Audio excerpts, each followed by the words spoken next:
veure. Aviam.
Bon dia, good morning everyone.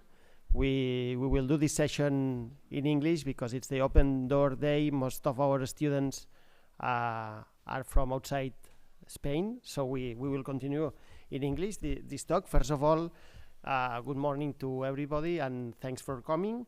And we would like to say thanks to the Barcelona School of Industrial Engineering at SAPE to provide us with this space today, so thank you very much.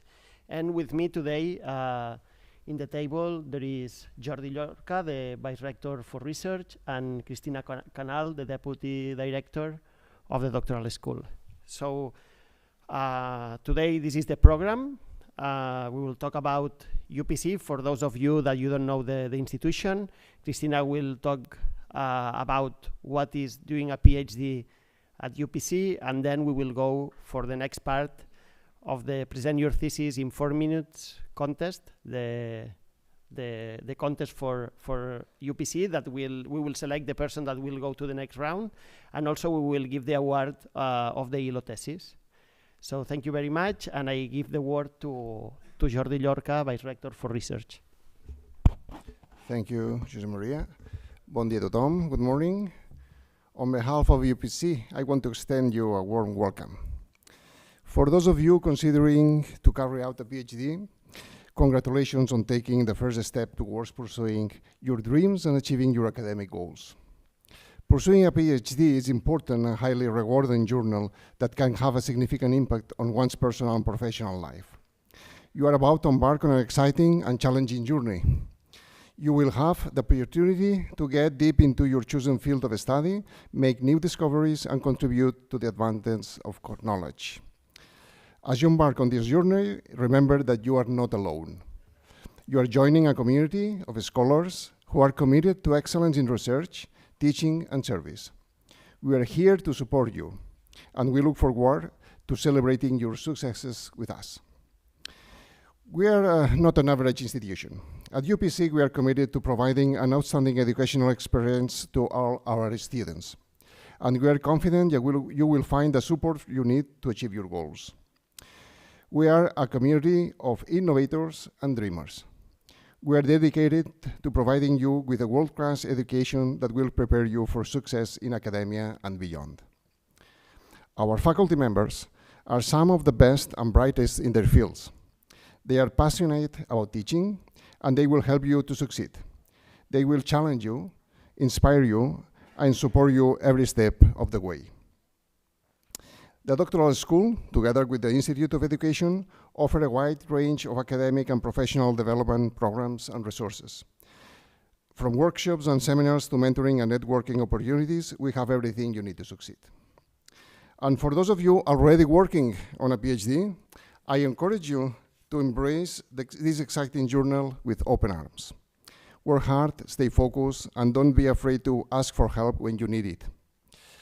A PhD allows individuals to contribute to the advance of the knowledge. Through research, you have the opportunity to make significant contribution by discovering new information, developing new theories, and creating new technologies. This not only benefits individuals, but also contributes to the advance of the society as a whole. We are living in an age where knowledge and innovation are more critical than ever before. And research is the foundation upon which progress is built. Research is the key to finding solutions to the complex challenges that we face as a society.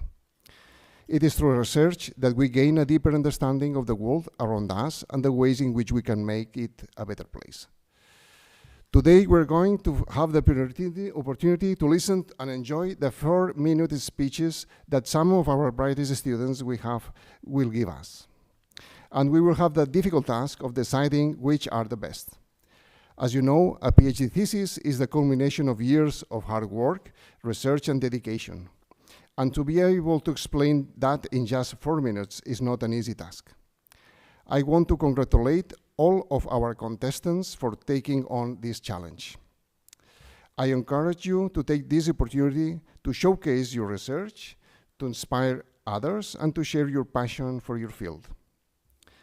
And finally, I want to take this opportunity to express my gratitude to the organizing team.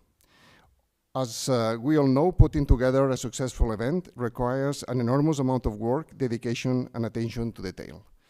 And I must say, this team has truly worked hard to make this event a success. So, welcome to UPC, congratulations, and good luck for your presentations. Thank you.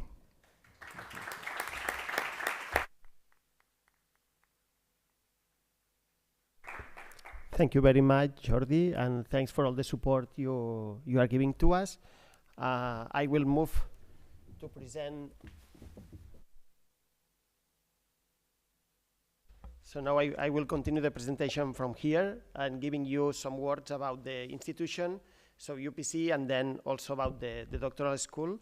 So UPC is a wide institution spread in Catalonia, in the territory, composed of 18 schools in 7 Catalan cities. You can see here the distribution. And these 18 schools come with 30 departments and more than 200 research groups where actually PhDs are carried out. So as studies, at UPC there are 65 bachelor studies, more than 80 master's degrees, and 45 doctoral programs in our doctoral school. So in total, we have close to 30,000 bachelor's and master's degree students, and currently more than 2,000 doctoral students enrolled to the different programs of the doctoral school. In total, 31% of the students are women. And we are an institution with a high degree of internationalization, and each course about 1,300 students develop a mobility in foreign institutions. So in terms of the doctoral school, every year we graduate around 300 students, so more or less like 1 thesis per day defended. And in the history of industrial doctorates, we are the leading university in the region, in Catalonia. We have more than twice industrial doctorates, more than twice the second university. So industrial doctorates are actually a thing that is very specific of UPC, and in the history we have graduated more than 100 industrial doctorates. So last year we published 2,588 journal publications in terms of research in the institution, and this comes from close to 700 agreements with companies and more than 700, so actually 767 research projects. It's important to say that UPC is the top university in Spain, funded through the Horizon Europe program currently. In terms of technology transfer, last year there were 19 patents registered and 38 technology-based companies in which the university has a total of 38 companies that are owned partly by the university. The incoming research has been in 2021, 72,000 million euros. So these are the numbers that provide UPC with a very good background for developing research. And it's important to say that there is this European University Network, UNITE, that UPC belongs to. And in the doctoral school, we are very involved in this network, and we are currently working towards developing more and more co-tutel programs and collaborations within this network. So it's important that, so this is to say that this institution has, again, a lot, is internationalizing a lot, and within this network you can find also opportunities to develop research stays and double degree PhD programs in this network. So going to the doctoral school, we are in this Nexus 2 building in the North Campus of UPC, just at the entrance of the campus. Our doctoral studies cover 5 knowledge fields, and as I said, within these 5 knowledge fields there are 45 doctoral programs, from which 8 are inter-university with other universities in Spain. And we have, as I said, this more than 2,000 enrolled students and close to 300 theses defended per year. And apart from this academic part, we are also committed with a social part. So, and we want to mention this PhD experience at UPC, which is more than developing the thesis, publishing the journal paper, which is of utmost importance, but also having a student experience that is covered with activities that can be cultural, as the one that you see here. It was a literature contest during Sant Jordi, and one student won a prize, but also other cultural activities related to our own culture, like the Tio de Nadal, like the Christmas event, also this photo down with many people that was done in the summer last year and that we will repeat this year, that was for Sant Joan. So we want both combining this social life with the academic life, which we believe it's very important for the well-being of doctoral students. So this was all about my part, and now I will give the word. So first we will see this video, and then it will be the Deputy Director, Cristina Canal, who will talk with you.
Okay. Yeah, so Cristina, now it's your turn. Cristina, the Deputy Director of UPC, will present the doctoral studies at UPC. Yeah, so I would, as mentioned by Josep Maria, I would like to present, in fact, what is it to do a PhD. So if any of you in the audience or on streaming are thinking of eventually doing a PhD, so I will get through some points. First, thinking about the value of research, innovation, and talent. Because in fact, as many of you know, but sometimes we are not really aware of, PhD is the highest academic level you can achieve. Stop. So there's nothing beyond. You can continue studying all your life, but once you are a doctor, you are a doctor. You cannot get any higher title. And this is also this is a recognition. This is important for a journey that, in fact, it's a journey that is about learning. And learning starts when we are at primary school. But when we are at primary school, we start learning a little bit of everything. We go to high school, we increase our, let's say, our circle of knowledge, and we keep gaining knowledge.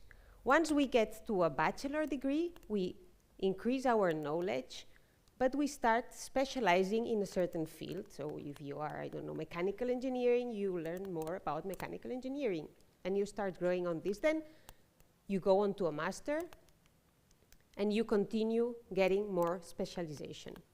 Okay, you see here that we have a circle that is marking the knowledge frontier. So this is what, inside this circle, is what is known up to now, right? We don't know everything.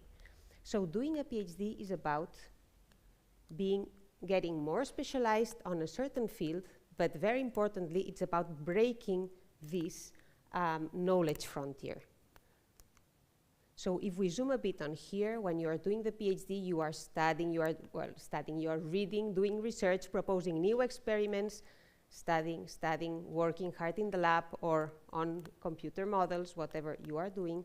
And one day, after reading contributions, thinking a lot, proposing new ideas, you are able to break a little bit of this knowledge frontier, and you are proposing, you are making new discoveries. You are advancing the science in your particular field. And this is what is about being a doctor. It's pushing the frontiers of knowledge beyond what is known up to now. So you become a PhD at this point. And this is certainly not easy. I mean, going further of what is known is a complicated issue, but yeah, it's about doing the PhD, and this can be about new energy sources, new building materials, a new therapy, a new theorem to demonstrate. So in all the different areas, there's limits to what we know up to now that should be broken. And in fact, PhDs are the basis or a very important part of the research that is done in the university, because there is professors that do a part of research, but they also teach, they do many different things. There's postdoctoral researchers that are also working on a certain field, eventually supervising master students, but PhD students are those bridging the gap in between the different the people doing research at university. PhD students are doing a great contribution for the advancement of science.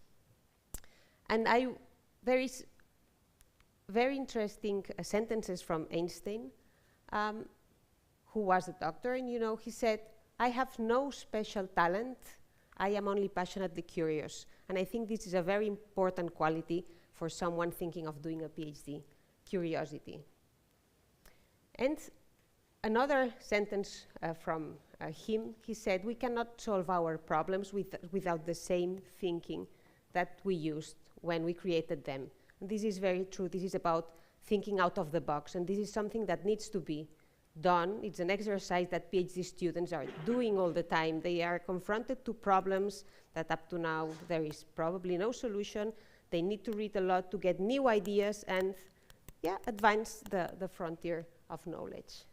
And something very important about the qualities of a future doctor, a PhD student. Genius is 1% talent. Of course, you need to be a minimum smart, but I think all the people in the audience, you have this quality because you reached this point, you're at master level, but 99% is hard work because, getting the highest academic level is very important, very rewarding, and all the things that are rewarding imply a big effort. Something that you do easily, you don't value. In fact, having a PhD is about hard work.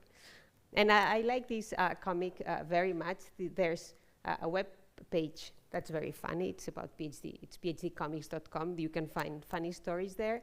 And this is about the relationship of the student with the PhD supervisor, which is an important point if you're thinking about doing the thesis. Select or try to discuss and find the PhD supervisor that you feel comfortable with. And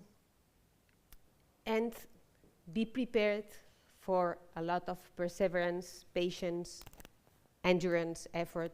So doing a PhD is also about being resilient. There's many times that things don't work, and then one day, eureka, you get the good result. So the other 10% is about, as I was mentioning, inspiration, imagination. So yeah, good ideas and good luck come with a lot of work.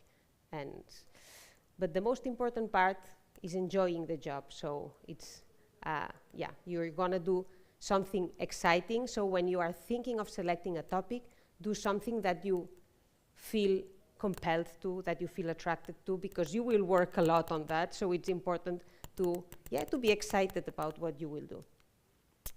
So if you're thinking about doing a PhD, it's important to know that for a PhD done full-time, the standard, the average here at UPC is 4 years. You can have like one extra year, but you cannot go over this deadline. It's also, this is very important for PhD students that are already doing it. So you cannot cross this line of 5 years because you're over the deadline, you will not be able to defend. So 4 years is the standard you should count on. You have some extra months to finish the thesis, but you should defend certainly in between these 2 years. Of course, my suggestion, if it is possible, is to do the PhD full-time, because you can be really focused. Otherwise, it can be really difficult in most cases. But so this is possible when you obtain a grant, and we will discuss this in the next slides. If not, there is also the possibility to do a part-time PhD, which goes up to 6 or 7 years. Maximum deadline is 8 years. But this is not possible if you get a competitive grant. Okay, so what will you gain if you do a PhD? You will be gaining skills that can be transferred. You will learn about writing and publishing scientific papers, and you will be working on a team, on a research team, so you will learn about teamwork. Certainly you will be able, or you will have to plan your research, so you will work on and learn about independent thinking. You will gain the ability to generate new knowledge. And PhD students, in general, manage their own time, their planning of experiments, so you learn about time management, independent and self-directed work. And of course, there is a part also that is about networking. You will go to conferences, to meetings, you will meet other people from your area. You might also do some teaching at the university. You might want to stay in academia later, and you will gain certainly presentation skills. So in fact, you will have unique features to get a job in the market, because what comes after PhD? The typical path is that people go on to postdoc, a couple of postdocs until they get a stable position, and sometimes we get the idea that PhDs can only finish in academia. This is not true anymore. In fact, this is from a recent study. As you can see, 46% of doctors now end up in companies at management positions or at R&D positions, and then the rest, at universities or research institutes, so more in academia. But more and more, every time more, the companies value the skills and the expertise doctors have. So it is worth doing it. And it's important that this is recognized worldwide. So the our outgoing doctors, our alumni, are all around the world working. And if I still didn't convince you, this is a rate of employment, this top line. It's the rate of employment as the level of education increases. So this is around 50% for people who only have primary education. And as you can see, doctors have the highest level of employability, which is around 90%.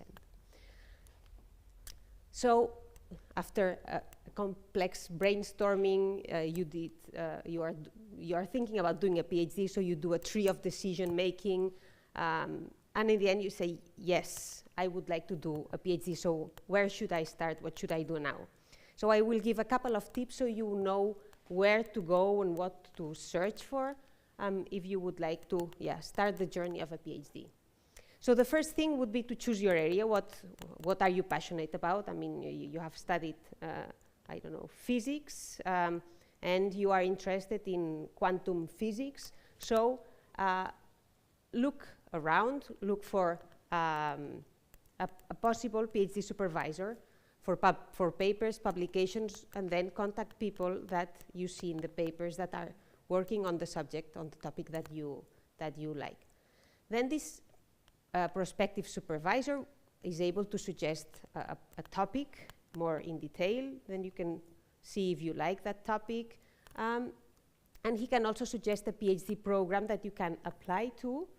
Then you can check the entry requirements, also check potential funding options. So maybe your PhD supervisor has funds for hiring PhDs, or he can tell you, you can possibly apply to this grant or this other grant, right? And then, of course, apply and submit your application. So where to find information about professors and topics, people working on certain topics? So if you go to our website, which is doctorate.upc.edu, so easy, doctorate at UPC. On the first folder, you will find the doctoral programs that are divided in 5 areas. This was just shown in the video, so I will not go long. So if you click over each of these areas, you will see different programs that are unfolding. And when you enter in these programs, you can have a link to the different research groups or the different professors, and then check the topics. And I think it's worth that you select your areas of interest and then browse a little bit, and then go and contact the professor. It's important to have a bit of feeling with the professor, because you will have to work with him for 4 years, 5 years. So this will be important. As mentioned, we have 45 PhD programs, so there is the choice. You will find what you want. And then once you have this possible supervisor, if you go to this folder here of future doctoral candidates, you have a lot of information about different things that are of interest for you. Just to know, for the first year, the admission is open all year long. So if you decide you finish in February, you contact your prospective supervisor, you might start at that point, but also, of course, in September now. So, the admission is handled by the coordinators of each doctoral program, and then you have, it's very clearly explained on the website, so you simply have to follow the links and complete the requirements. So, another important point is about grants. I was suggesting that it's worth trying to make the PhD full-time. So if you go to this part of grants, a part of asking your supervisor, you will see that there are pre-doctoral grants and grants for international mobility stays. This is for once you are a PhD student here, right? But for the pre-doctoral grants, there is 2 different things. There is the competitive grants from Europe, like Marie Curie's or the Spanish government, that there are different ones. So you can ask us at the doctoral school, or you can ask your PhD supervisor, he will know. So there are calls at different moments of the year, so you will be able to apply for this. And there's also another option, very interesting, that Josep Maria was mentioning, where UPC is leader, is about industrial doctorates, which is about cooperation, or doing a PhD focused in a topic of the industry, being part-time at the company and part-time at UPC. That has different advantages. It has a slightly different focus, but the good thing is that you are working already on a topic that is of interest of the industry, and you might eventually continue there, right? So this is one of the key points. And we have a video about that.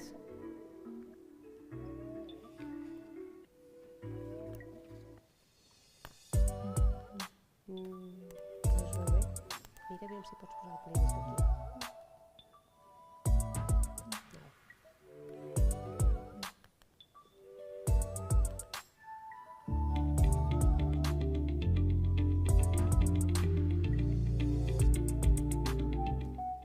Quan vaig acabar la carrera tenia ganes de seguir formant-me i alguna vegada m'havia plantejat fer un doctorat, però no va ser fins que vaig veure l'oferta de doctorat industrial que em vaig decidir.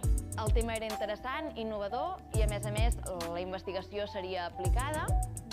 Cuando me comentaron la existencia del doctorado industrial, me pareció una oportunidad genial que mezclaba poder investigar con poder ver cómo realmente funciona la industria.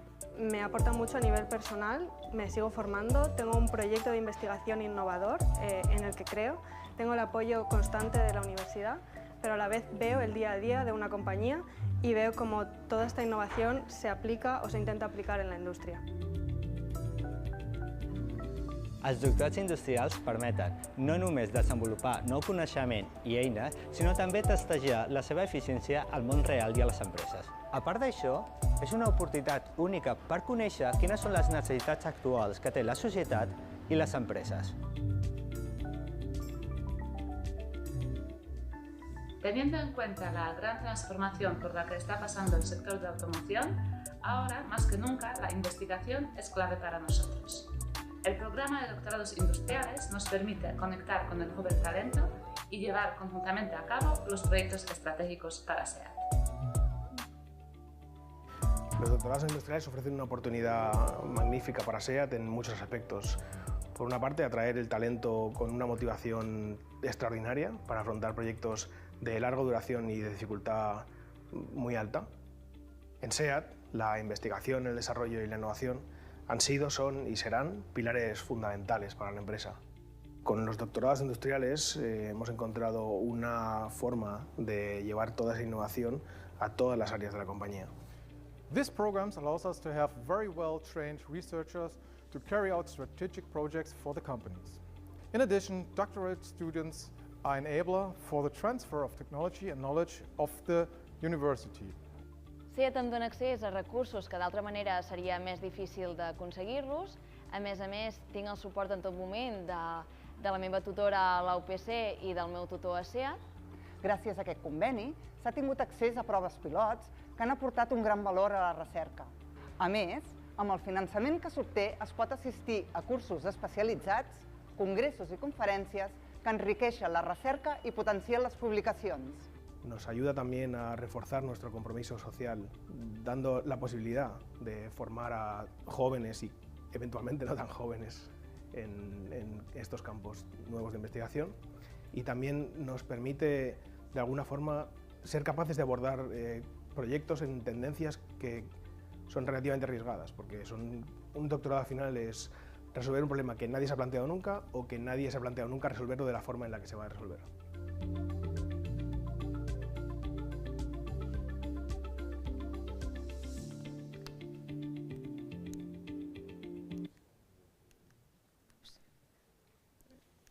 Okay, so after this, just to finish, I would like to leave you with an inspiring quote from Nelson Mandela, who said that education is the most powerful weapon which you can use to change the world, and you PhD students are doing this.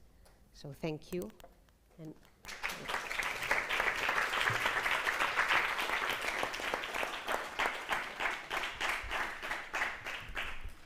thank you very much, Cristina.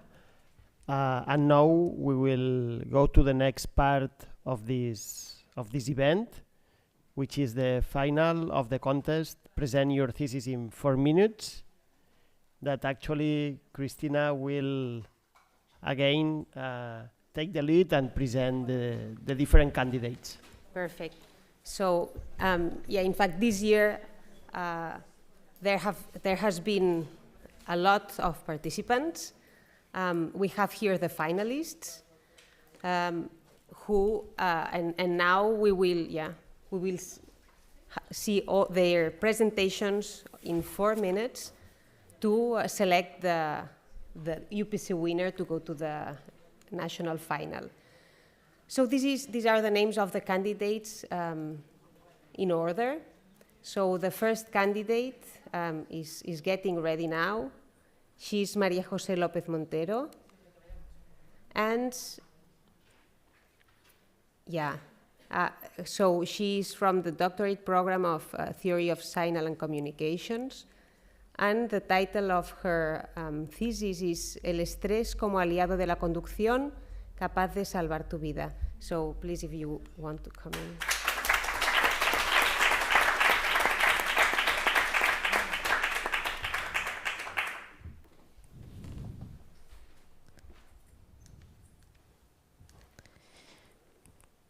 Vale. Hola, hoy he venido a contarles algo súper importante, pero primero quiero que ustedes me respondan una pregunta. Quiero que levanten la mano, ¿cuántos de ustedes han sufrido alguna vez un poco de estrés? Muy bien, ahora quiero que levanten la mano, ¿cuántos de ustedes han sufrido mucho estrés durante el año anterior? Yo también. La verdad es que estamos acostumbrados a mencionar el estrés como algo negativo, pero realmente, años atrás, yo entendí que el estrés no es nada negativo para nuestro cuerpo. Generalmente, nosotros siempre escuchamos que el estrés es la causa de muchas enfermedades, desde un simple resfriado hasta las enfermedades cardiovasculares y cardíacas. Según la Organización Mundial de la Salud, el estrés está definido como la acción de nuestro cuerpo fisiológica para enfrentarse ante un reto o una acción. Pues bien, antes de seguir, quiero invitarles nuevamente a que ustedes piensen que justo hoy están a punto de sacar su carnet de conducir.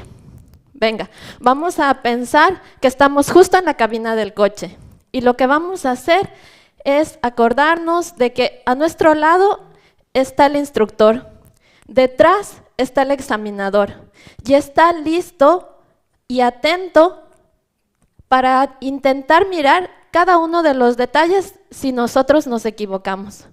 Por nuestra mente ahora mismo está pasando muchas ideas. Por ejemplo, el hecho de que cuando subo al coche debo acordarme de colocar el cinturón.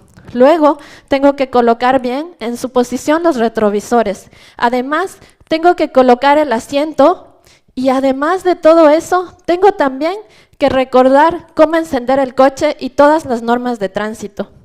Bueno, ahora empezó el examen. Justo cuando yo quiero encender el coche no enciende. Vaya problema. Lo intento nuevamente y el coche enciende. Justo cuando yo pienso que todo está bien, ahora veo una rotonda. Vale, salgo de ella y cuando creo que todo está en control, ahora miro una fila larga de coches interminables. Vaya día para un examen. Lo que yo hago en mi tesis doctoral es exactamente lo mismo que ustedes ahora han sentido. Yo mido el nivel de estrés de las personas y lo hago a través de este sensor. Sí, este sensor que cabe en mi bolsillo. Con este sensor que está colocado en el retrovisor del coche, lo que hago es medir la respiración, el ritmo cardíaco y saber cómo y a qué velocidad se mueve nuestro torso para intentar descifrar si ustedes tienen un estrés de nivel alto o bajo. Si el estrés es de nivel alto, lo que hace el sensor es enviar notificaciones para que el ambiente del coche envíe música o también notificaciones sonoras y ustedes vuelvan a estar en un estado normal. Pues bien, Con toda esta respuesta ante el estrés, lo que estamos haciendo es una declaración súper potente, y es decir que nosotros creemos en nosotros mismos, que podemos manejar cada una de nuestras emociones. Convertimos el aliado al estrés en un aliado para nosotros, pero sobre todo también ayudamos a que más personas confiemos en cada uno. Gracias.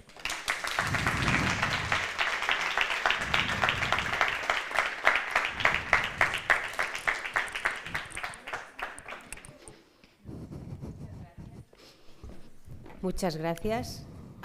I continue in English. So thank you very much, and we will move to the next presenter, who is César Augusto Palacios,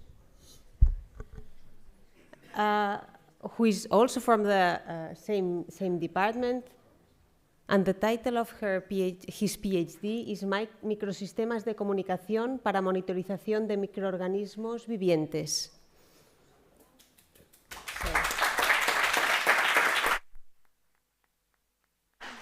Hola, hola.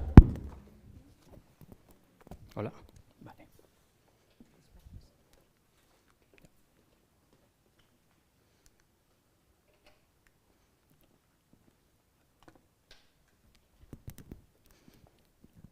Como sabemos, las variables físicas son relativas. Por ejemplo, si queremos definir el volumen, este depende de cómo lo estamos viendo, desde qué perspectiva lo estamos viendo. Por ejemplo, para una persona, ¿qué es algo grande y qué es algo pequeño? Ahora, si pensamos, por ejemplo, en una hormiga, ¿qué es algo grande y qué es pequeño para una hormiga? Si vamos aún más allá, para una bacteria, ¿qué le resulta algo grande o algo pequeño? Es por eso que he querido compartir esta imagen que nos muestra el tamaño relativo de las partículas, comparadas con el tamaño de un cabello humano. Aquí podemos encontrar, por ejemplo, que un grano de arena mide alrededor de 100 micras, que es la 10ª parte de 1 milímetro. Encontramos también un grano de sal fina que mide 60 micras. Comparados con este grano de sal fina, una bacteria mide 20 veces menos, porque su tamaño promedio son 3 micras. En mi doctorado estoy justamente concentrado a estudiar las bacterias. Pero, ¿qué hace un estudiante de doctorado en telecomunicaciones con bacterias? Bueno, pues resulta que las bacterias se comunican a través de señales y que estas señales son señales eléctricas, y es aquí en donde toma sentido mi doctorado. En mi doctorado no únicamente las bacterias se ven bajo el microscopio, sino que se diseña y se fabrica también antenas bajo el microscopio. He logrado diseñar una microantena capaz de concentrar un campo eléctrico en un volumen muy pequeño, de 50 micras de lado, comparables con un grano de sal fina, por ejemplo. Y utilizando técnicas de microfluídica, hago pasar de manera ordenada las bacterias una por una y les envío una señal de frecuencia variable entre 1 y 10 GHz. Para que lo entiendan un poco mejor, es como si yo os pidiese a todos que pasaran por un pasillo en el que yo he colocado a mitad de camino un altavoz y un botón que deben pulsar cuando escuchen la música que les gusta. Al salir de este pasillo, yo seré capaz de contar cuántas personas habéis pasado, pero más aún de clasificarlas de acuerdo al tipo de música que les ha gustado. Pues con las bacterias sucede exactamente lo mismo. Diferentes tipos de bacterias reaccionan a diferentes tipos de estímulos a diferente frecuencia.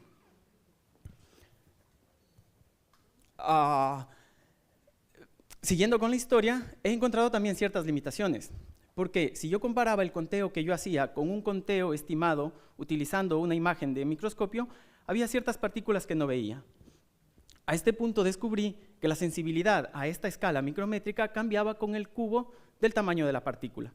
Es decir, que si yo quería medir una partícula de la mitad del diámetro, necesitaba aumentar mi potencia 8 veces. Esto significa tener equipos más potentes. Pero además de las partículas que yo estaba viendo, había cierta información que no la veía. Esta información se debía a las no linearidades, un problema, un fenómeno que muchos lo encontramos en nuestra investigación y que nos recuerda que el mundo no es un mundo ideal. Siempre vamos a tener este tipo de problemas. Entender estas no linearidades me permite determinar información como el ADN, como mutaciones, y determinar patrones de crecimiento del cultivo. Y es exactamente este punto en el que me encuentro en mi investigación. Bueno, ¿cómo terminará? Aún no lo sé. Tal vez os invito a participar en la siguiente edición y os comentaré un poco. Gracias.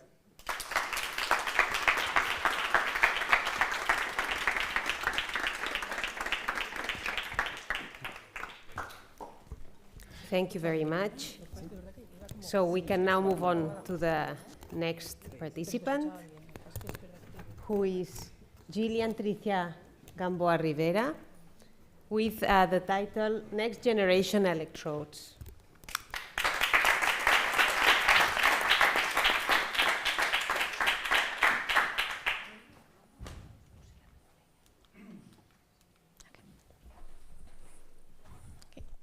So, happy Friday, everyone. It's almost the weekend. Por fin, eh?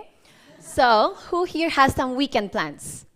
Beach volleyball, Eurovision, quizás tomar algo después de la uni? Nice. And who here loves a good weekend party, but hates the morning after when you tell yourself, no vuelvo a beber en mi vida? Everybody, right? Well, wouldn't it be great if our bodies could talk to us? Like, hey you, that's your last beer or else tomorrow you'll have a hangover. Amazing, right?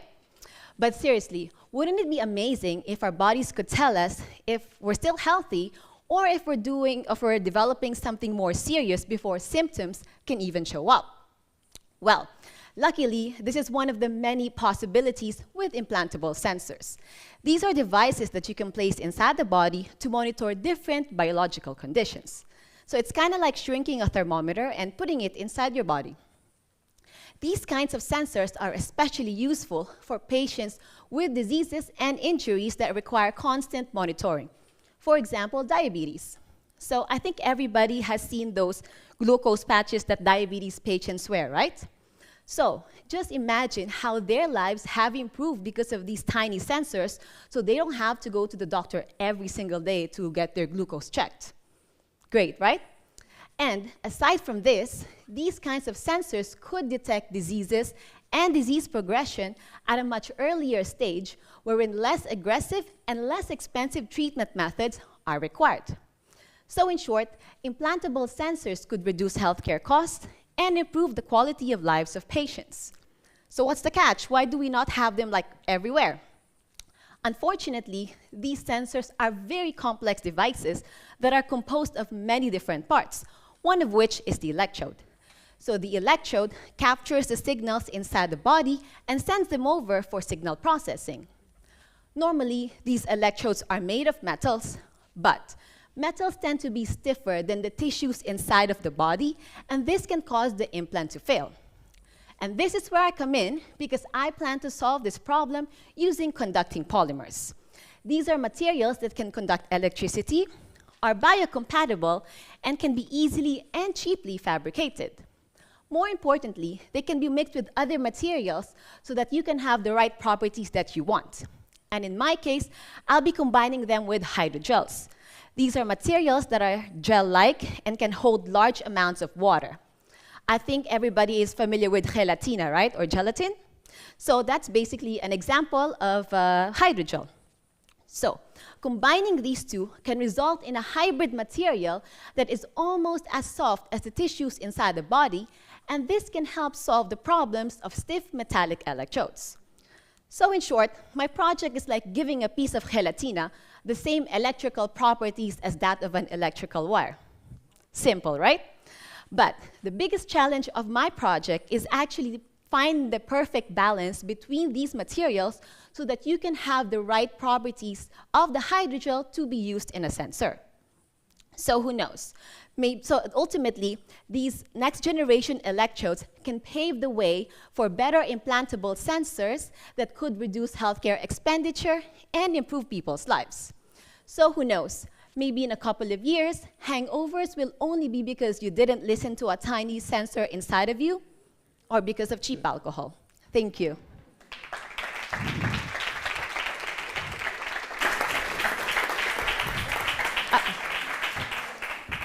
Sorry. Thank you very much.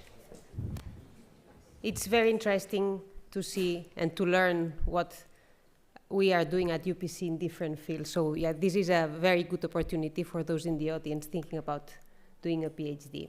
And now we move to the next participant, who is Stefan Gaima, who will present his thesis in 4 minutes about medicine, physical stimulation, and machine learning for arteries, a winning trio. So please, thank you very much.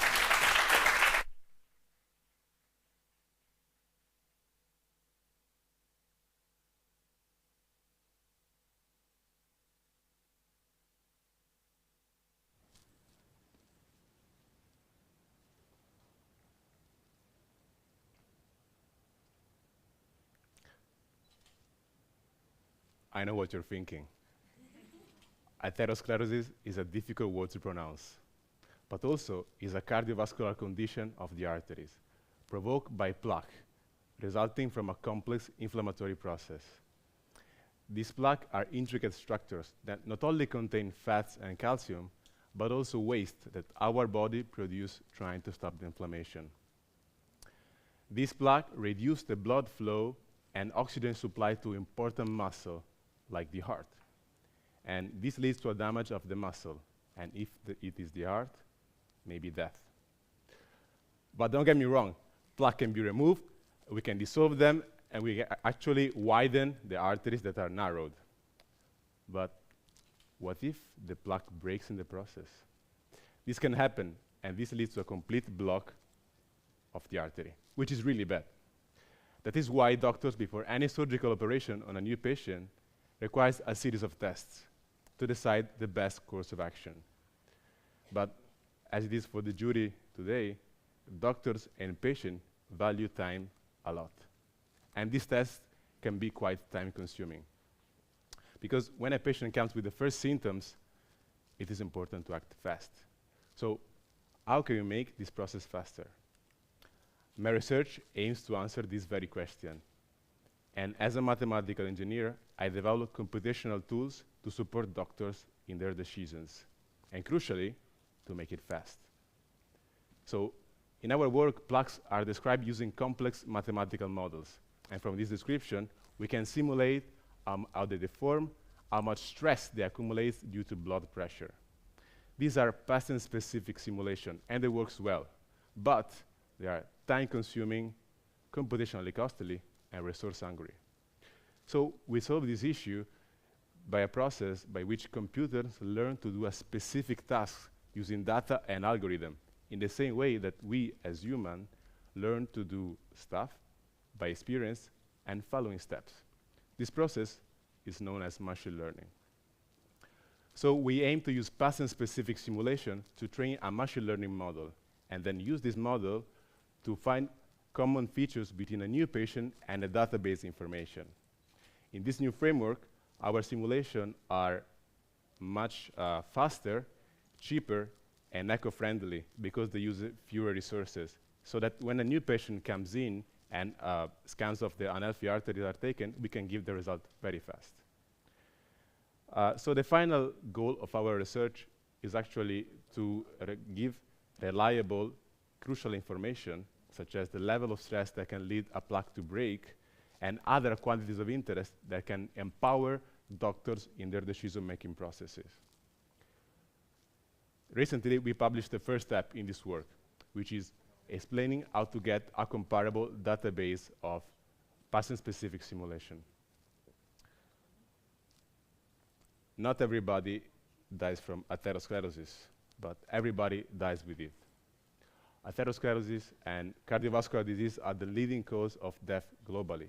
So prevention and better and advanced computational tools are needed to fight these diseases. That's why I chose this PhD project, because I believe it can help doctors to make informed decisions faster. Thank you.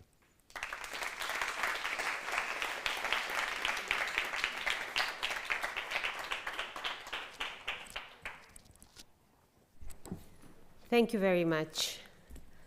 So we keep with the contest, and the next participant is Xavier Nguerri. And the title of his thesis is Com prendre decisions en nous escenaris. So please.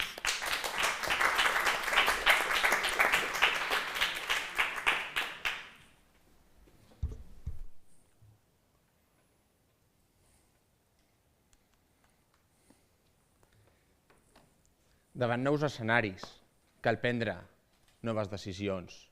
Us en recordeu com us sentíeu al març del 2020, quan van declarar l'estat d'alarma? Com es deuen sentir avui en dia els ciutadans d'Ucraïna? Doncs molt perduts, i els seus polítics possiblement també, perquè calen prendre noves decisions. I com es prenen? La meva tesi està basada en el projecte INSES Covid-19, un projecte encarregat per la Generalitat de Catalunya a IDEAI, el nostre grup de recerca, en el qual es volia analitzar l'impacte de la pandèmia als serveis socials, on els usuaris són vulnerables. Calia cuidar molt aquestes persones i, per tant, es van recollir noves dades, perquè per prendre aquestes decisions necessitàvem saber com estaven i no ho sabíem.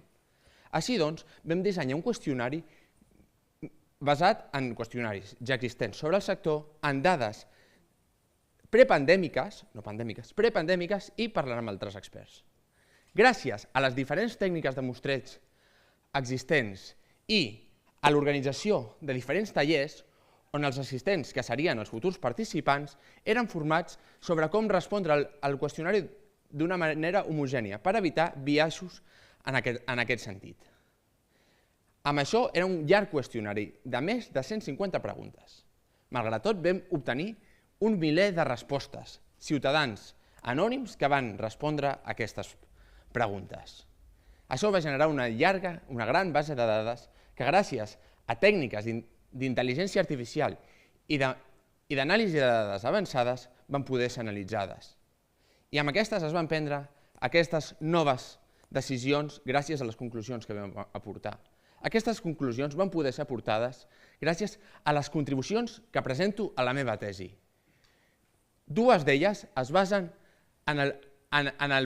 estan emmarcades en el preprocessament de dades, que és un model de metainformació exportable a qualsevol tipus de software que no va lligat a un exclusiu, malgrat nosaltres haguem utilitzat l'RI. L'Excel es pot exportar. I creant noves variables, amb l'ús de la intel·ligència, amb l'ús i el poder que ens dona la intel·ligència artificial. S'han generat noves variables que ens donen nou coneixement que no estava explícit a l'enquesta. Per l'anàlisi descriptiu es va generar un algoritme que ens generava un document de més de 200 pàgines amb múltiples gràfics i taules en funció de la tipologia de variables. Aquest era generat automàticament des de les dades fins al document final. Finalment, les eines de postprocessament com el termòmetre i la selecció de variables formaven part del que s'anomena la mineria de dades. Aquesta selecció de variables ens seleccionava les variables de les 150, aquelles més rellevants per poder ser clusteritzades i fer diferents grups de participants.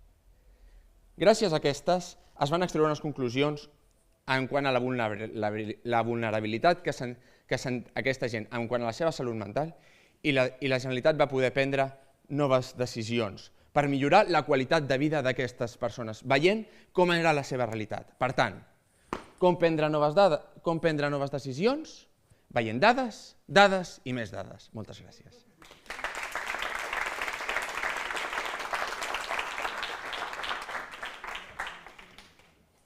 Thank you very much. So we can move on to the next participant,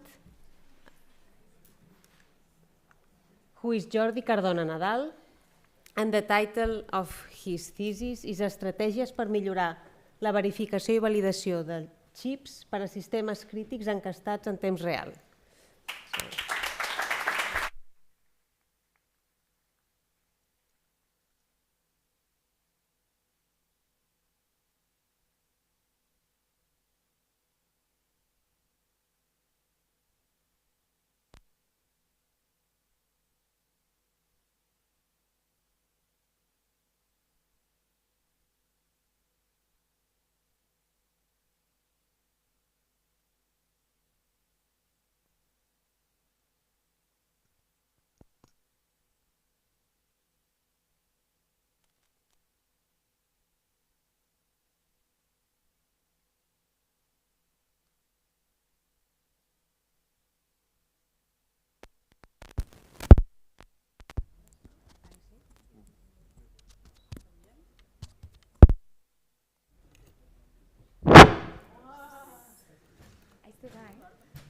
mucho.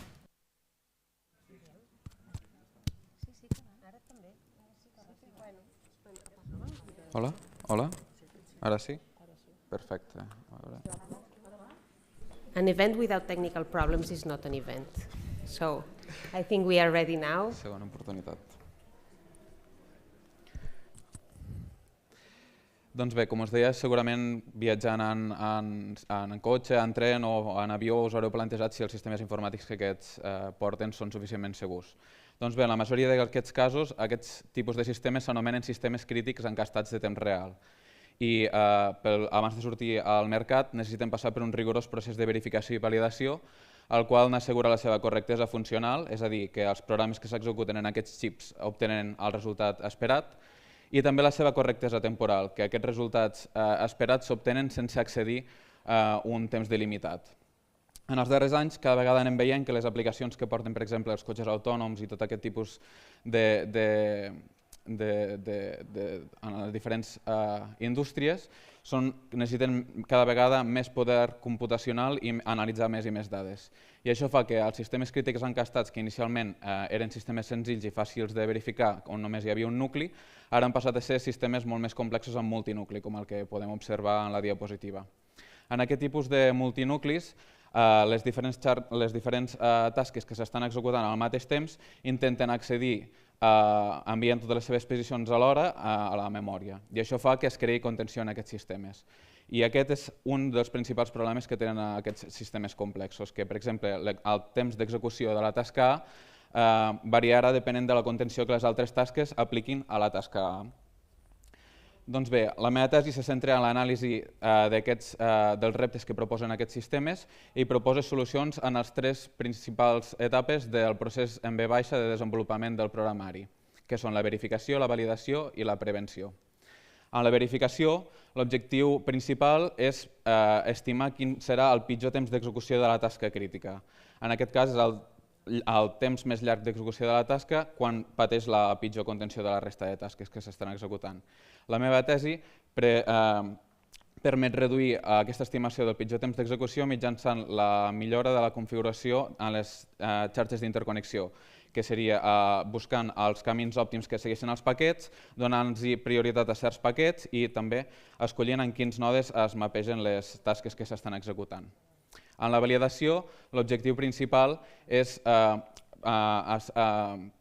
testejar el màxim de casos i escenaris per tal que en cap d'aquests casos la tasca crítica accedeixi al seu pitjor temps d'execució. I, per tal de poder obtindre això, la meva tesi proposa tècniques que permeten analitzar la contenció mentre el sistema està funcionant i que permeten saber en quin punt de la interconnexió i quines tasques estan creant la contenció. I això facilita la detecció i correcció de potencials violacions temporals. Finalment, en l'etapa de prevenció, el principal objectiu que té és que, tot i que potencialment alguns casos hagin escapat de ser validats durant la validació, doncs tampoc es pugui donar aquesta violació temporal d'aquestes tasques. I en la meva tesi proposo algunes tècniques que permeten, per exemple, restringir la inserció de paquets d'algunes tasques en la interconnexió per tal d'evitar que aquestes tasques s'endarrereixin a les tasques crítiques. Tant de bo tasques com algunes d'aquestes propostes i altres serveixin per millorar la validació de les noves aplicacions. Moltes gràcies.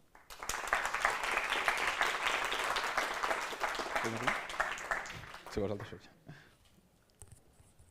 Thank you very much. So you see we have a broad spectrum of different topics of research. And now we move on to the next participant, that is Guillem Gómez Paradís. And the title of his thesis is La comunicació dels xips.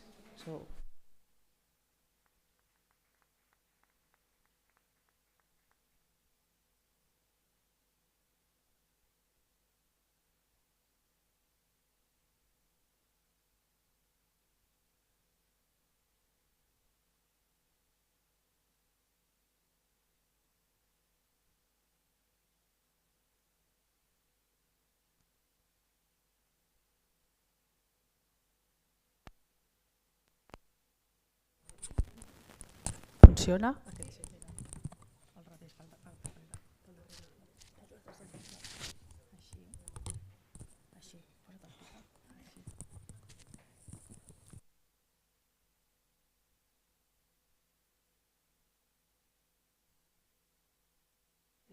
Hola.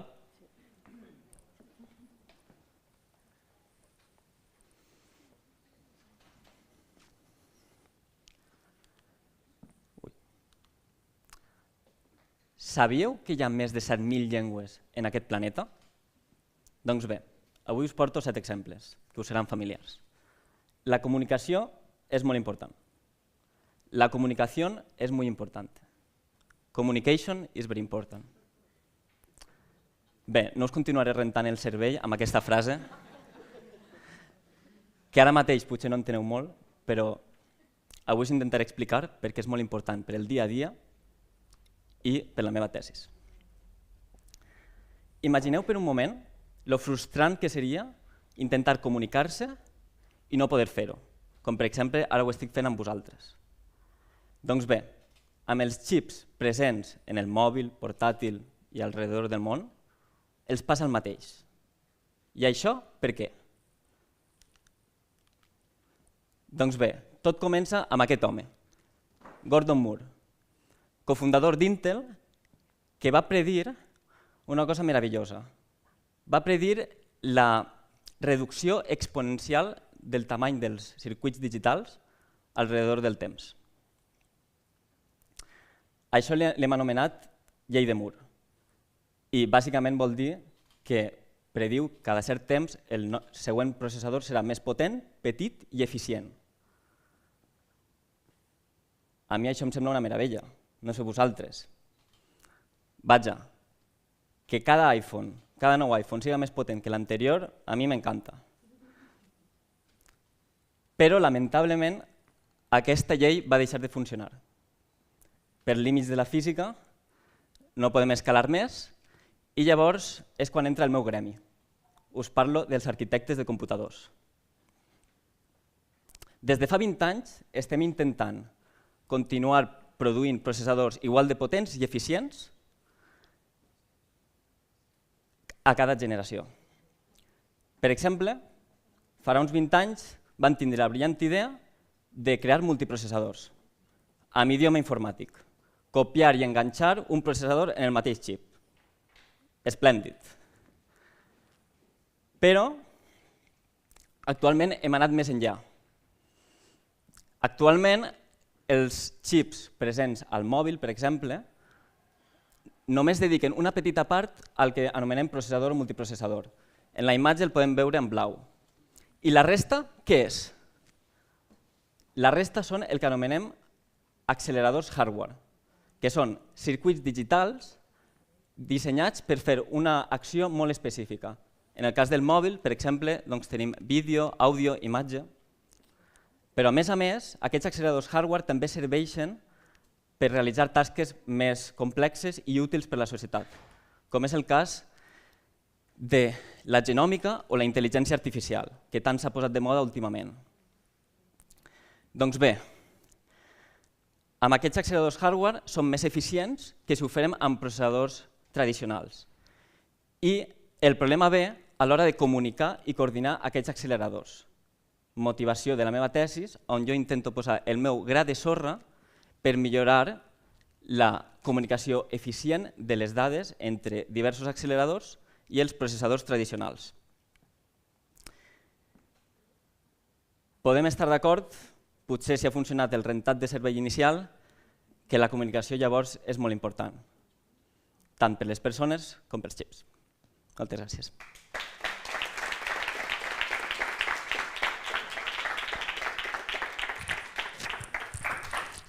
Thank you very much. So, we're moving on. We still have 4 participants to go. And now it's the turn of Milica Zivanic with the title of her thesis, Fighting Cancer with Plasma and Hydrogels. No, we're trying the microphone again.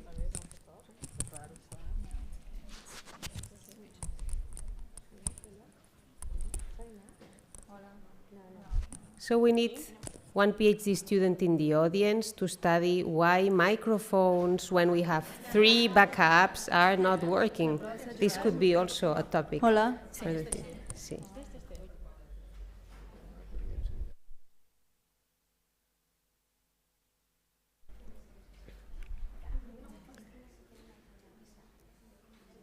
alguna? Si tenen alguna... Hola. This one, sí, que tal funciona. Yeah, so it's something random, so we need maybe someone from doing a bit of statistics also.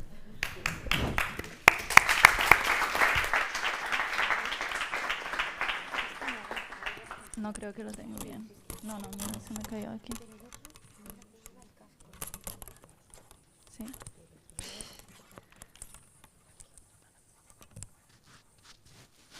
Ahora me ha sacado de otro lado. Sí. It's not fit for... No. Okay. For glasses and hair and everything. Okay. All right, can anyone tell me difference between these two pictures here? Hint, one of them is cancer cell, the other one is healthy cell. No one? That's okay, they're the same picture. The fact is that many cancer therapies struggle to find difference between cancer and healthy cell. After all, cancer cell is just like healthy cell, but now it's dividing without control. So many therapies, like chemotherapies, are targeting all cells that divide. Since cancer divides more often, it mostly kills cancer, but it also kills healthy cells that divide often, like hair cells, which is why patients experience hair loss and a lot of other side effects. So we need therapies that have more strict selective criteria, right? Which is, for example, immunotherapy.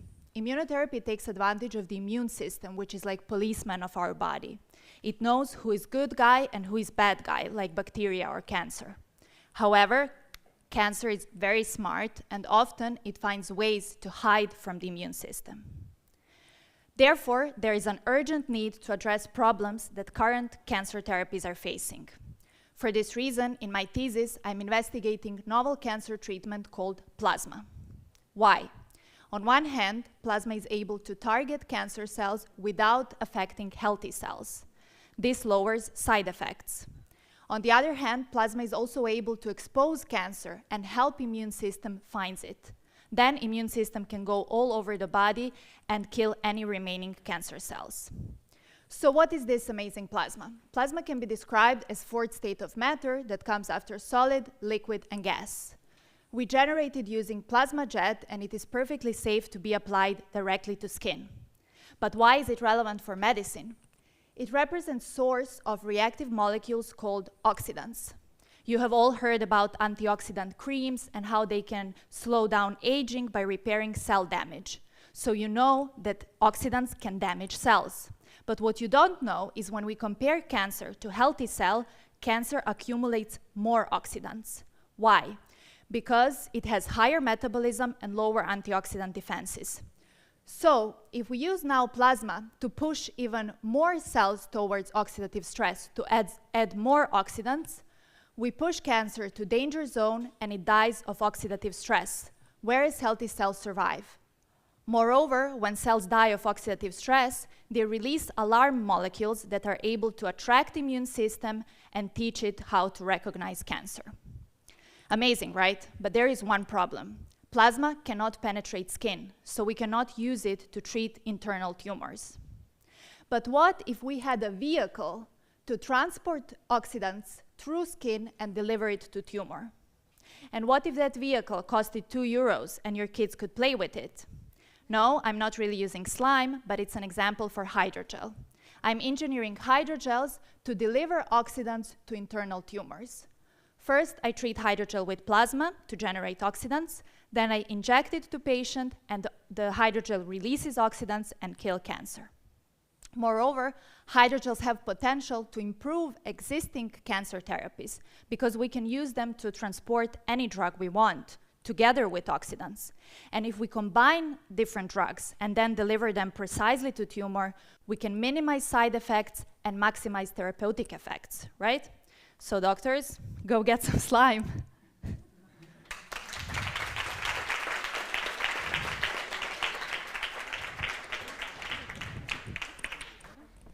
Thank you very much, Milica. Hola. Yes, it's working now. So we are on the good track. And so we are moving to the next presentation, who will be given by Gadir Matar. And the title of her thesis is finding a new iron form to be added to food. So thank you. Thank you. Hola. No. Hola. No? See? No. When I say that we need iron, you might think I'm going to construct a tower or a bridge to cross a river. But the reality is that our body needs iron for us to survive and to be able to climb this tower. Do you know, can you imagine that our blood without iron will not have a red color? And not having enough iron means iron deficiency. And all the studies are proving that iron deficiency and mineral deficiencies in general is increasing worldwide, especially after COVID. And iron deficiency means anemia. So in the past, the food we eat was able to deliver us with the amount of iron we need. But unfortunately, because of our changes in our lifestyle and eating habits, the fast food and whatever, our food is not able to give us enough iron. And also, in this topic, food could be categorized into two categories. Foods that contain substances that help our body to absorb more iron from food. We call these enhancers. But on the opposite, other foods contain substances that prevent our body from absorbing iron. And the bad news is that, okay, we call them inhibitors, but the bad news is that they are present in wine, coffee, and chocolate. But rest assured, you can take a deep breath because I have a solution for this. My thesis was to produce a new iron to be added to food, because we know that taking iron from food is way better than taking it from supplements. But the problem is that iron added to food, like ferrous sulfate, the universal reference, will make your food taste like blood, disgusting. So that's why I was producing an iron form of citric acid chelates. That is, this iron will be inside this fence, protected by citric acid, so that it will not interact with food, not changing the color and flavor, and also will be protected against inhibitors. After proving that the iron is in this form, what I did is that I studied how much iron will be absorbed from our body. But you know, it's like if I say for you, you are allowed to take these foods for 3, 4, 5 months. You cannot eat whatever you want because I want to study your iron status by blood analysis. Of course, you will say no. So that's why I imitated the digestive system as if using artificial digestive system in the laboratory. And then I proved that my chelates were 1.5 to 2 times more absorbed in the body if compared with ferrous sulfate. And then these studies were done in skimmed milk, whole milk, and cocoa milkshake that is known here as cacao latte. So in this case, I'm introducing a new iron form to be added to food without changing the color and flavor, and to help reduce anemia and iron deficiency. So now we can enjoy a glass of wine or a cup of coffee with a tasty chocolate bar without fearing anemia and while beating inhibitors. Cheers.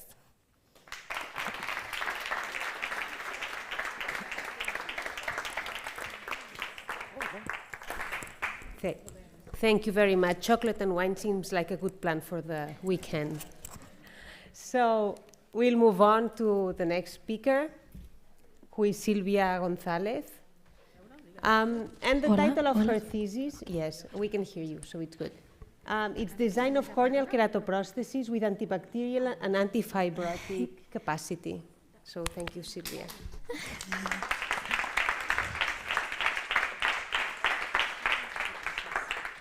Gràcies. Hola? Sí?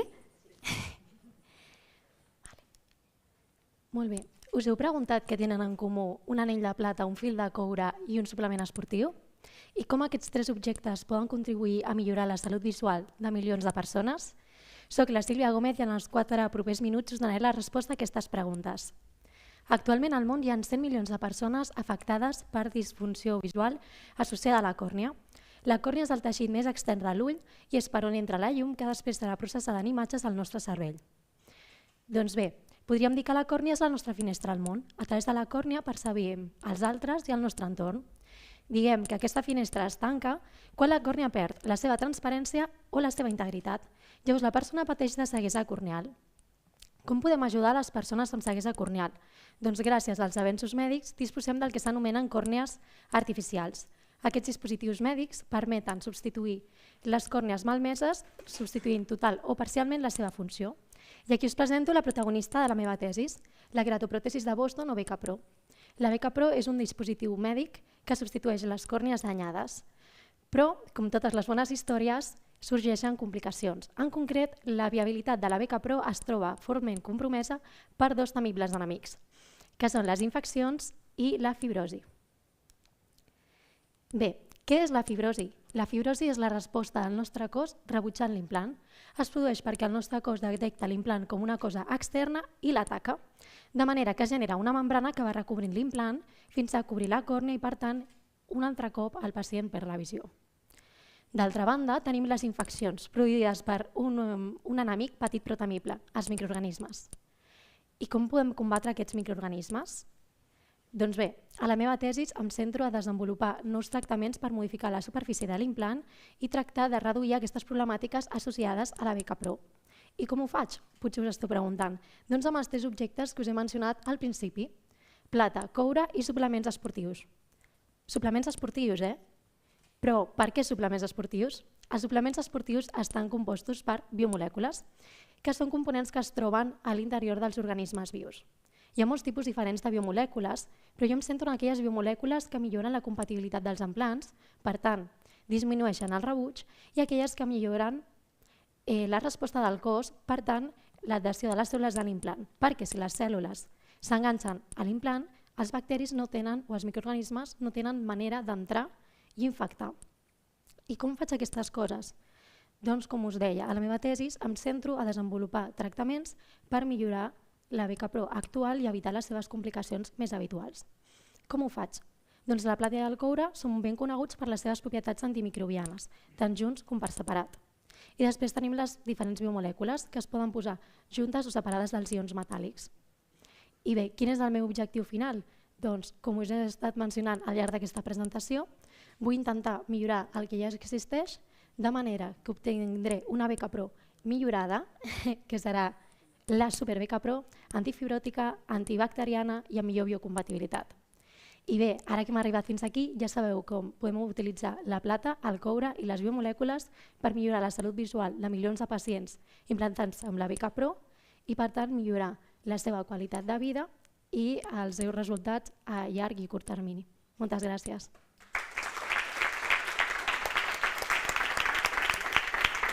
Hola. Ja està engegat? Sí, està engegat. Hola? Hola? Sí, se sent. Hola? Hola? Yeah. Sí. So, thank you very much.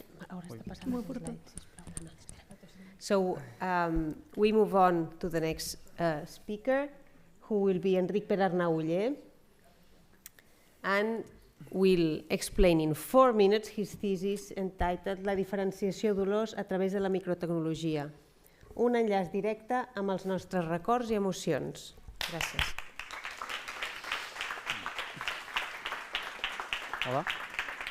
Hola? Se sent bé? Sí. Bon dia. Com que sóc l'últim, tinc 2 preguntes a fer-vos i ja us deixo en pau. Quants de vosaltres heu tingut una mala experiència a l'entrar al transport públic i olorar alguna cosa que no us ha agradat gens? Jo també. Ara, quants de vosaltres associeu records de la infància a olors determinades? Veig que molta gent.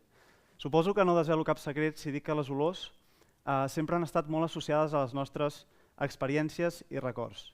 I no només això, les olors... I no només això, les olors han estat presents en camps de la ciència importants com la detecció de malalties, la qualitat d'aire en espais interiors o la higiene alimentària, entre d'altres. És per això que no és d'estranyar que científics i enginyers arreu del món han destinat molts esforços a intentar replicar l'olfacte humà. Avui vinc a parlar-vos del meu doctorat, on estic intentant investigar si a través de la microtecnologia i la ciència de materials és possible no només arribar a detectar olors, sinó també a diferenciar-les. Durant els últims anys, la investigació i la recerca ha estat focalitzada en la creació de sensors micromètrics, és a dir, molt petits, que són capaços de detectar olors amb alta precisió i sensibilitat. Quan els compostos olfactius interactuen amb aquest sensor, generen una senyal elèctrica que es pot mesurar i emmagatzemar. Ara bé, aquests sensors presenten una limitació molt important, i és que per si sols no són capaços de diferenciar olors. Dit d'una altra manera, si analitzem la resposta que ens ofereix el sensor a diferents compostos, veiem que totes són molt similars entre elles. Nosaltres estem treballant amb la fabricació d'un canal microfluídic que interposem entre una atmosfera contaminada i un sensor genèric. El que fa el canal és forçar la separació de diferents compostos que es retarden més o menys abans d'arribar al sensor. I això el que provoca són respostes diferents en la resposta temporal del sensor comparat amb el que obteníem amb un únic sensor. Les molècules a l'interior del canal és com si realitzessin una cursa. Competeixen entre elles per veure quin arriba abans a la meta final, que és el sensor. Hem pogut comprovar que el temps d'arribada de cada una de les molècules no depèn de si s'han entrenat més o s'han dopat més, sinó que depèn de la interacció fisicoquímica que tenen amb les parets del microcanal. És per això que en el nostre laboratori hem provat diferents geometries d'aquest microcanal, també hem treballat amb diferents recobriments per intentar fomentar aquesta interacció i arribar a produir una separació més gran entre compostos olfactius. Els resultats més prometedors els hem obtingut amb microcanals que són rectes, amb molt poques micres d'alçada i que utilitzen polímers com a material de recobriment. Els polímers són un material que tenen una característica fascinant i és que poden absorbir gasos, per tant, tenen un poder de retenció molt més alt que altres materials que podem trobar. Per tant, amb tot això, som capaços d'obtenir un sistema que és selectiu i és capaç de diferenciar fins a 6 compostos diferents utilitzant un únic sensor. Jo sempre dic que això ens permet crear un sistema que detecta olors d'una forma molt més similar a la que ho fa el nostre olfacte i, a més, ens permet fer un pas més, arribar a saber quines olors composen els nostres records i les nostres emocions. Moltes gràcies.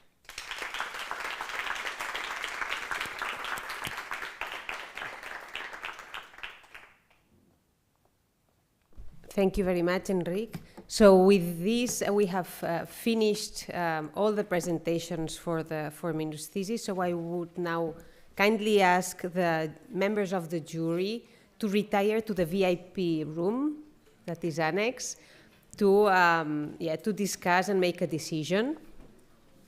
While they are leaving to the room, I would like to say that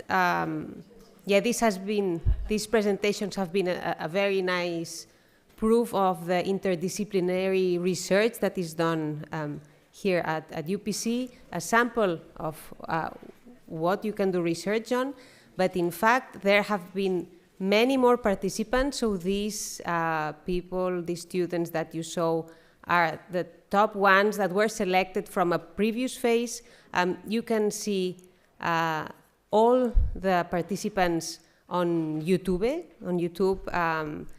where they present a brief 1-minute expose of their PhD, a presentation of their PhD. So if you are interested in other topics, don't miss it.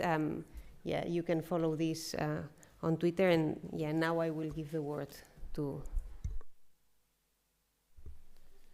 Thank you, Cristina. Also, I would like to congratulate all the participants, regardless of the result, and thank you for this effort you did in combining research and scientific dissemination, which is different to translate what you are doing to everybody. So thank you for this effort because it's very nice. Thank you. And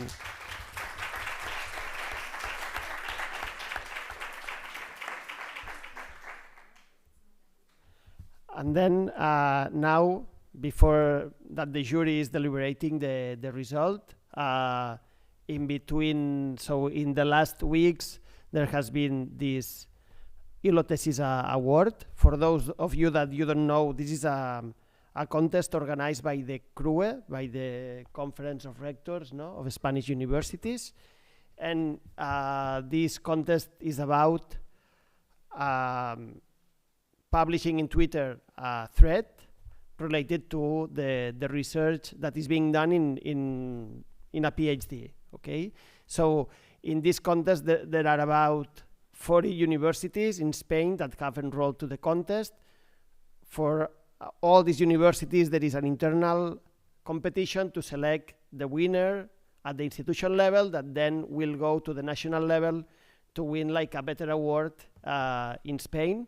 So at UPC, this contest was announced like 10 days ago or something like this, or a week ago. So it has been very fast. We had like 6 Twitter threads. Yesterday, a committee made a meeting to select the winner of UPC. And it's my pleasure to say that the winner of this edition of the ILO Thesis contest, well, these are the 6 that participated, and the winner is Patricia Lopez from the doctoral program in biomedical engineering.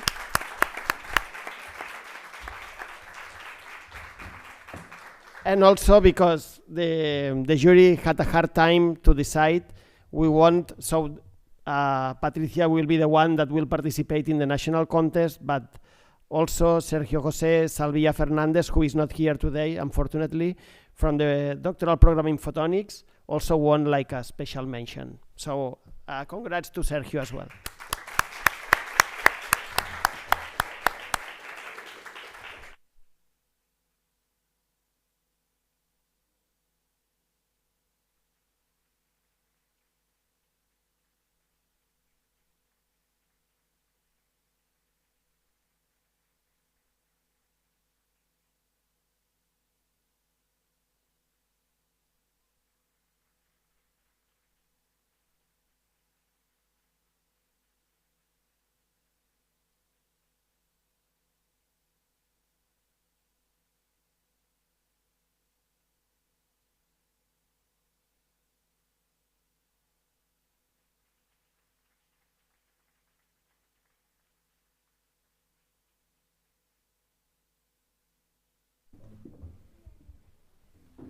Yeah, and now we are at this part of the event that we have to somewhat make time, right? Because the jury is deliberating, and yeah. Yeah, in fact, I would suggest, I mean, something that is very interesting. For people, I would suggest to check the ILO thesis. I mean, Patricia's and Sergio's both are really, really good. So those of you that have Twitter, put hashtag ILO thesis. And you can find them. It's really interesting to see what they are doing. I mean, it's also a way of seeing the research that is being done here at UPC. Actually, yesterday the account UPC Divulga, which is like the dissemination channel of UPC, published like the 6 threads in a single thread. So you can check the 6 participants in UPC Divulga. Yeah, and they are. I mean, they are really, really good. And some of the things that are valued in this contest are that it is clear, that is very divulgative, so that you reach the public in a clear way with clear language, and also the use of, I mean, the different, I don't know how you say in English, emoticonos. So this. So that there are many elements that were taken into account for the prizes. Yeah, something that could be added to regarding the ILO thesis, in the final in Spain, it not will be like an item for decision, but actually they will look at how many likes the tweets have. So, I mean, if you want to promote Patricia's Patricia's thread and give her a like or a retweet or something like this, or even with your colleagues out of this event, this will also make this tweet more mediatic, no, and have more exposure. So, and this may help. So it's election time. Vote for her. Yeah, and now because this is an open door session, and there might be people in the audience that have questions or doubts on how to approach a supervisor, or how to approach to the doctoral school, or I don't know, any question that you may have. Eugenia and Marta have microphones for you if you want to address us any question. So that time can be for this as well. And while the people are are thinking. I would like to highlight, Josep Maria just mentioned that the Doctoral School of UPC is at Campus North, in fact is at the other side of the Diagonal. I must say that this has not always been like this, so we are very lucky now we have a doctoral school per se, so you know a place where you can find all of us. You are most welcome to come. And we encourage you very much. The director mentioned some of the activities that we are doing. We are trying to do like these social activities on the different campuses of UPC. This is also a challenge. You know, we have 18 schools at 7 different campuses. So we will try to move around so you all have the opportunity to go to these events. But even if it's not on your own campus, I really invite you to come because it's good fun. You meet other people. There's a lot of international students in these events. So it's very good. The two that are more established up to now is one that will come soon. So in June we will have San Juan. For those new people or from people from abroad, San Juan is a very special day here because it's the day that the night is the shortest night, so the longest day. And here in Catalonia, this is very much celebrated with fireworks, so it's a very special night. So we are making also something at the doctoral school so you can start smoothly the festive evening.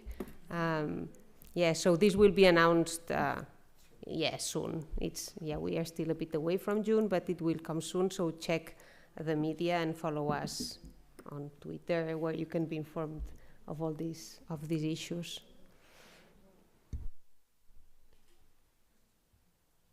There is a question here, maybe. Yes. No, I want to share with all the PhD future students or those who are you thinking in PhD that I would like to share with you that today we have spoken a lot about science and the research, and they have mentioned something really important, that we are advancing the knowledge that we know. No? I like a lot this graph, and always that image always that I explaining about what is a PhD. I always remember of you when you explained several years ago, no? And I like a lot. But I want not to speak about science. I want to speak about the opportunity that is a PhD of growing as a person. During these years, I've learned so much about me. I've improved to manage my emotions. I improved to manage my knowledge and my time, no? I think that studying a PhD is not only improving the research, improving the science. I could say that is the easiest part. At the end, being in front of the PC and writing articles at the end, it's work. But in my case, perhaps it's my only personal experience. I don't know the rest of the PhD students, but I think that is something that is really important, no? And I would like to share, no? That in this day, it's also something that you should know, no? That it's a really big experience to improve your person, to discover which are your friends and who helps and who really helps you and who doesn't. So I encourage all of you to take part of this emotional experience. Go on. Wow.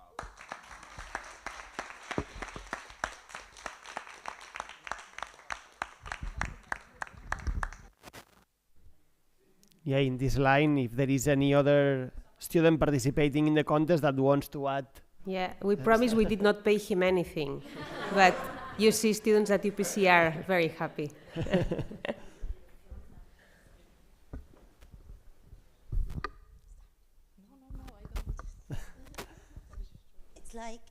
It's just adding about what he said, but in science, I want to say that it's for some seconds while you are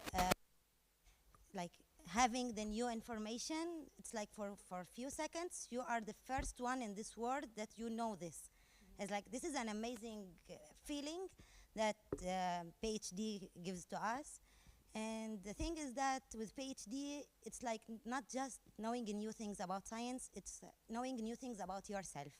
Things that you haven't imagined that you will have, but it's like in this journey, you will be searching inside, not outside, about new things, very amazing, and that will be with you for the rest of your life. It's like, it's really an amazing thing to do.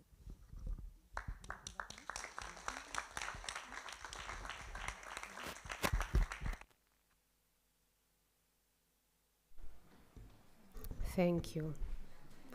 Okay, they will be here like in 5 minutes maximum. Yeah. we are having signs. Sí. Something that I would like to add also, for those of you that are interested in doing a PhD, apart from this event, there are also events taking place these days in centers and schools that are the PhD days. This week has been in the Telecommunications Engineering School. Last week in the Camins School in UPC. So I take this opportunity to say thank you to the schools and centers to organize this. But in the coming weeks, there will be other PhD days in architecture, in industrial engineering here, also in Besòs campus, in Terrassa, in Castelldefels. So many things going on in different schools that you may also attend if you are interested in a specific thematic fields. So if you do not know the date, you can also write an email to the Doctoral School and we will inform you on the events that you can attend. Yeah, and very important also for the students that will decide to register and to come to do the PhD here. Around November, we have a welcome day. It's the opening of the year for the Doctoral School. And in that day, we try to provide information and useful tips for students starting. So yeah, I think it's also an event not to miss.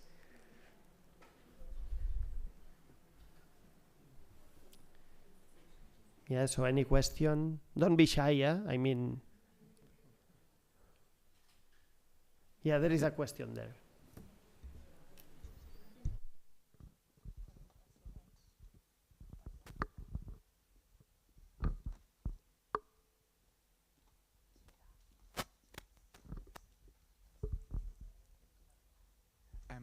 Hola. Vale. Volia fer una consulta sobre el sistema de beques o com va el tema d'economització del doctorat. Una miqueta m'ho podríeu explicar? És a dir, sé que podria trobar a la web, però si m'ho explicava una mica per sobre, amb una mica de detall. Sí, I will explain in English so everyone can understand. So as mentioned, we have a dedicated place on the website where this is explained. He was asking about the scholarships. So you have, well, there are different kinds of scholarships that you can have. The first one is scholarships that are funded directly from a project. So maybe your PhD supervisor, or you can even look in EURAccess and you can find offers or specific offers from professors at UPC about specific topics because they have a project going on and they have money to fund a PhD student. This is the first option. The second option is competitive grants. And within these competitive grants, we have, let's say, the industrial doctorates that we just reported, which are in collaboration with a company, and competitive grants from the Catalan government, the Spanish ministry, and Europe, right? So for the Catalan government and for the national scholarships, there is you can find all of them in personal, I'm saying properly? Yeah, on the webpage of UPC, if you look becas predoctorals UPC, you will find the link very easily, right? And there, they are not open all the time. So this kind of fellowships, for example, now there has been an open call that was open for, 2-3 weeks. So you are aware of it, you contact your supervisor or your supervisor contacts you and says, hey, these scholarships are open, apply now. Then maybe in 2-3 weeks there will be an open call from the Catalan government. So there is a period where these are open. You usually have to present your CV, sometimes a research project that your supervisor will help you with, because it will be the topic of your thesis, and the same for the national fellowships. So there are different calls over the year. Most of them, these that are from Generalitat de Catalunya or the Spanish Ministry, depend on your mark, on the mark that you have from the bachelor and the master especially. The master usually, no, the bachelor weights higher, weights more in the average. But yeah, this is like the general thing. And I think we have already the jury back here with the decision. So yeah, I would like to invite the representative, which is Agnes Escobar. So Agnes, if you can come to the stage to announce the winners. One question? Just We have another question, sorry. please, so while she's coming. Sorry. First, the presentation, they were very good, and thank you for organizing this event. I was reading in the website about applying in the PhD programs, and for example, if I'm interested in a PhD in sustainability, but I don't have a master's in sustainability, so there's something called the bridging courses. How does that work, and how long does it take to finish this, and how do you assess the need for that? So in this case, what I suggest, if you enter the sustainability program, there is a coordinator. The best thing, because this is assessed on an individual basis, so they will see your curricula and see which are the courses that you might need to fill like the gap. So I would suggest to write to the coordinator. Thank you.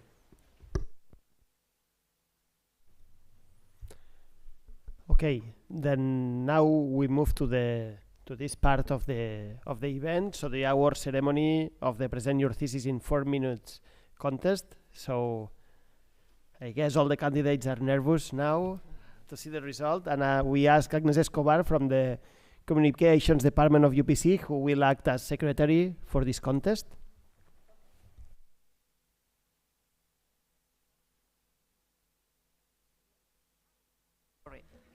Here? Now? Okay. What a day with the microphones.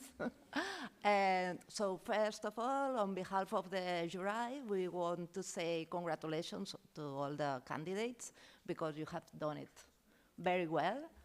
So I'm going to say first the third classificate candidate, the third one. And we have decided that Silvia Gomez is the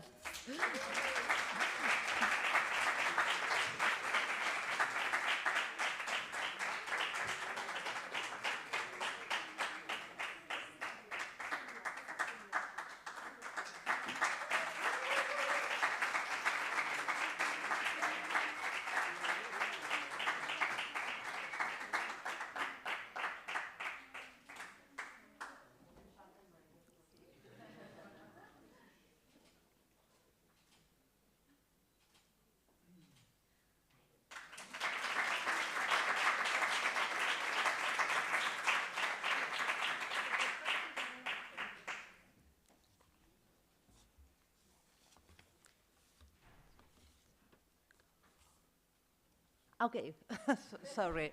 And in the second position, we have decided that Gillian Tricia Gamboa is the second winner.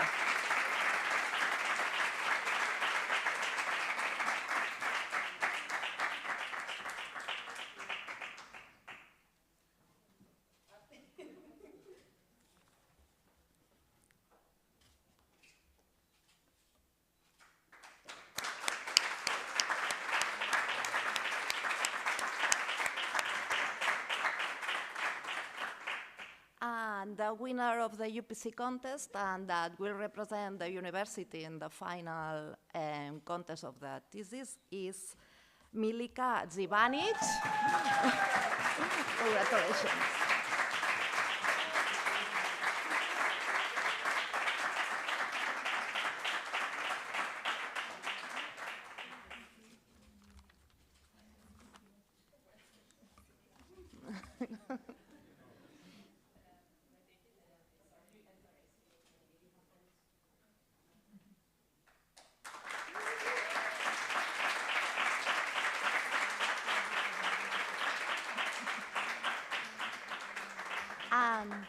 And we have a diploma for all the candidates, the participants. So please, María José López Montero.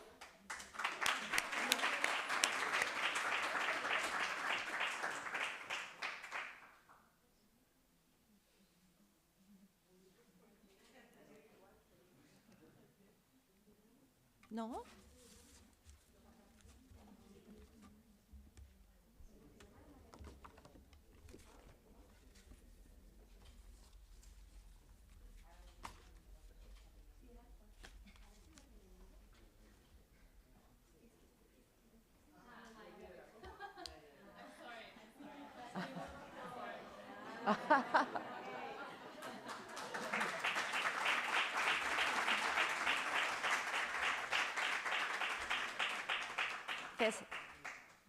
César Augusto Palacios Arias.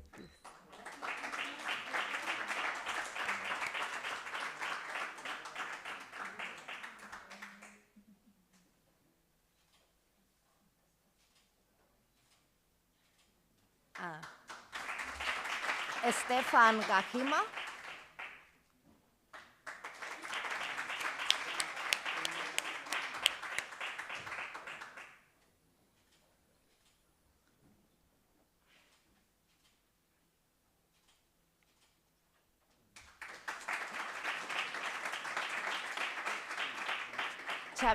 Xavier Angerri Torradefort.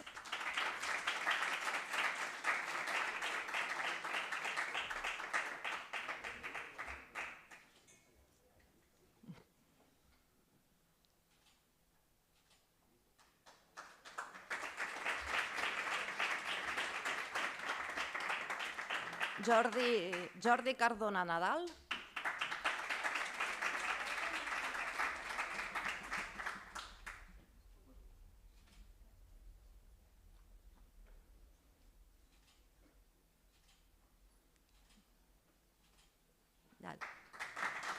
Guillem López Paradís.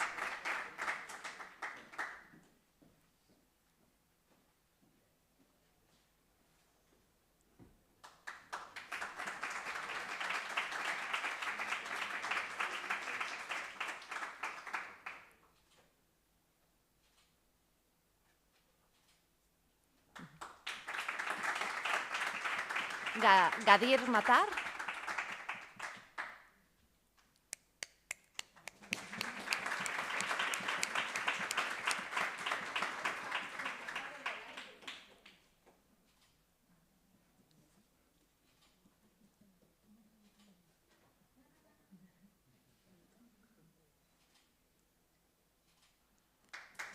I Enric Perarnau Oller.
So,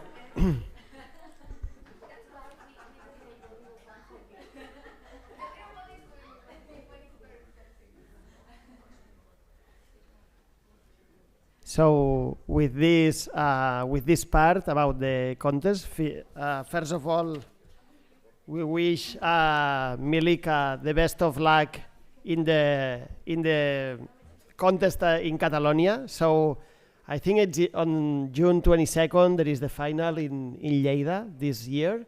So we will try to prepare you the best so that UPC makes a good participation.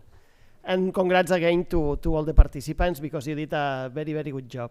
So, and then with this part we arrive at the end of the event. Thanks to all of you to attending the event. Thanks to DedSafe for providing this. And I would like to finish without saying thank you to the super team of the Doctoral School who did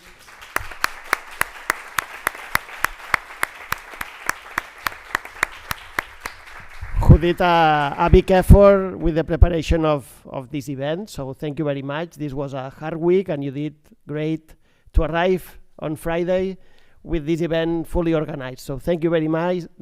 Thank you very much. It's very easy to do events with this team. With this team. Thank you.